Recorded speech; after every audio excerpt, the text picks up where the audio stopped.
Serotonin, serotonin also known as 5-HT, ये हमारा happy hormone है. Now what all we need to know about serotonin is that firstly it is a neurotransmitter and it is made from tryptophan. तो इसका नाम जो है 5-हाइड्रोक्सीट्रिप्टामाइन, इसमें ही हम ट्रिप्टामाइन का नाम है, जिससे हम याद रख सकते हैं कि ट्रिप्टोफैन अमाइनो एसिड से सेरोटोनिन बनता है. It is secreted by nerves, gut and platelets. Now the receptors of 5-HT. तो 5-HT1 से लेके 5-HT7 तक हमारे पास 7 रिसेप्टर्स है 5-HT के. The functions of 5-HT receptors, तो इनमें से जो मेजर 4 रिसेप्टर्स हैं उनके फंक्शंस की बात करते हैं. तो 5-HT1 it inhibits the serotonergic neural activity. 5-HT2 helps in platelet aggregation and vascular smooth muscle contraction. 5-HT3 emesis and gut peristalsis. तो यहाँ पे ऑन्डेनसेट्रॉन करके जो हमारा कॉमनली यूज्ड एंटीएमेटिक है, ये हम लोग 5-HT3 ब्लॉक करके उसको एंटीएमेटिक इफेक्ट देते हैं. 5-HT4 it helps in intestinal secretion. तो यहाँ पे हमारा यूजफुल ड्रग है वो है रेंजाप्राइड.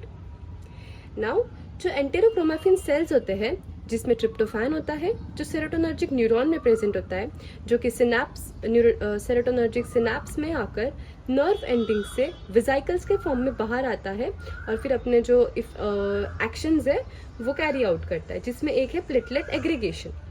अभी जो MAO है, MAO जो होते हैं वो सेरोटोनिन को डिस्ट्रॉय करते हैं और इसका सेम एक्शन है जो हमने ACHE में देखा था, एसिटाइल कोलिनेस्टेरेज जो होते हैं, जिसे उनका एक्शन होता है एसिटाइल कोलिन को डिस्ट्रक्ट करना, वैसे ही MAO का एक्शन होता है जो सेरोटोनिन है उसको डिस्ट्रक्ट करना.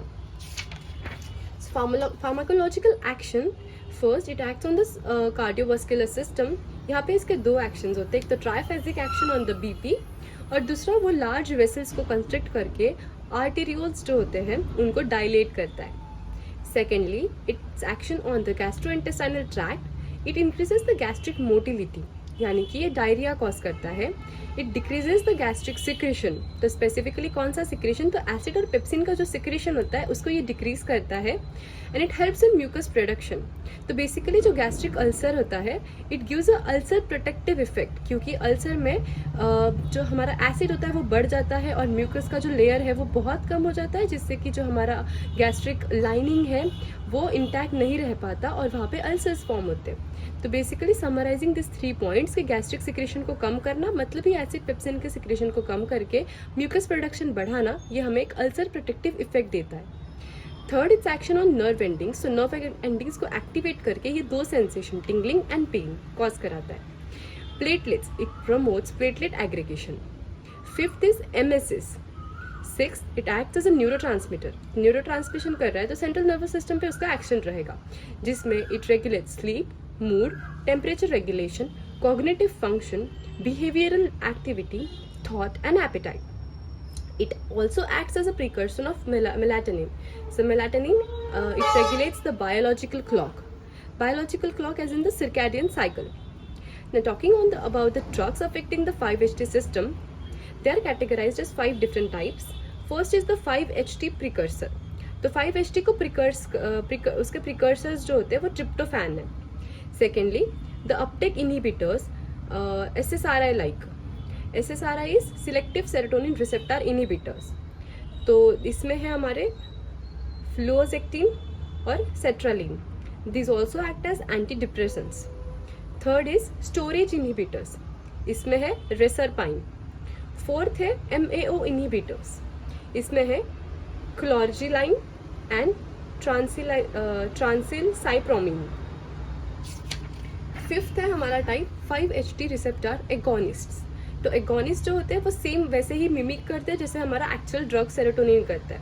तो इसमें ड्रग्स आ रहे हैं जो है उसके अंडर वो है LSD, एजापायरॉन्स जो एंटी एंजाइटी ड्रग्स है, सुमाट्रिप्टान जो कि माइग्रेन के लिए यूज़ होता है, और सिसेप्राइड जो कि GI मोटिलिटी को बढ़ाता है. अभी एंटागोनिस्ट की बात करें तो सबसे पहले है साइप्रोहेप्टिडिन, जिसका एक्शन है anti allergic action, anti pruritic action, and it increases appetite in children. Then है मिथाइसरजाइड जिसका माइग्रेन प्रोफाइलेक्सिस में यूज होता है. Next is clozapine which is used in schizophrenia. Then there is risperidone, which is also used in schizophrenia. Last is ondansetron, which is an antiemetic. Thank you.